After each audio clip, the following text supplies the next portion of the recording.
বাংলা সাহিত্য এবং ব্যাকরণ জব সলিউশন পার্ট 19। গৌরচন্দ্রিকা অর্থ হচ্ছে ভূমিকা।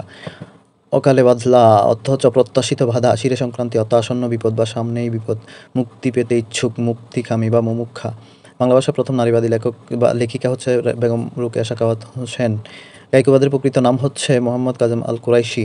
নদী ও নারী উপন্যাসের লেখক হুমায়ুন কবির।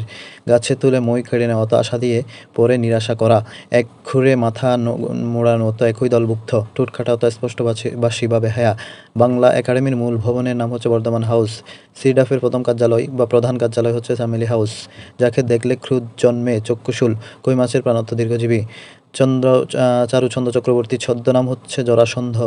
রিয়াজ উস সালাতিন ফার্সি ভাষায় লিখিত বাংলার মুসলিম শাসনের প্রথম পূর্ণাঙ্গ ইতিহাস গ্রন্থ রচনা করেন হচ্ছে গোলাম মোহাম্মদ সেলিম। এটি 12 খণ্ডে বিভক্ত। ঝিলিমিলি 3টি ছোট নাটকের সমন্বয়। গাল মানে গণ্ড, দেশ, ঠোঁট, অধর। চক্ষু লজ্জাহীন ব্যক্তি অর্থ শঙ্কুর বা চক্ষু লজ্জাহীন। লাজের মাথা খাওয়া অত নির্লজ্জ। চক্ষু দ্বারা দৃষ্ট, চাক্ষুষ। উনপাজুর অর্থ রুগ্ন। বিভক্তিযুক্ত শব্দ বা ধাতুকে পদ বলে। প্রযোজক ধাতু ও কর্মবাচ্যের ধাতু একই। ঢাকের কাঠি বাগধারার অর্থ হচ্ছে লেজুর ভিত্তি। যে একবার শুনেই মনে রাখতে পারে শ্রুতিধর। যা পূর্বে শোনা যায়নি এমন। অশ্রুতপূর্ব। বাঘের চোখ দুঃসাধ্য বস্তু। বধান্যতা অর্থ হচ্ছে দানশীলতা।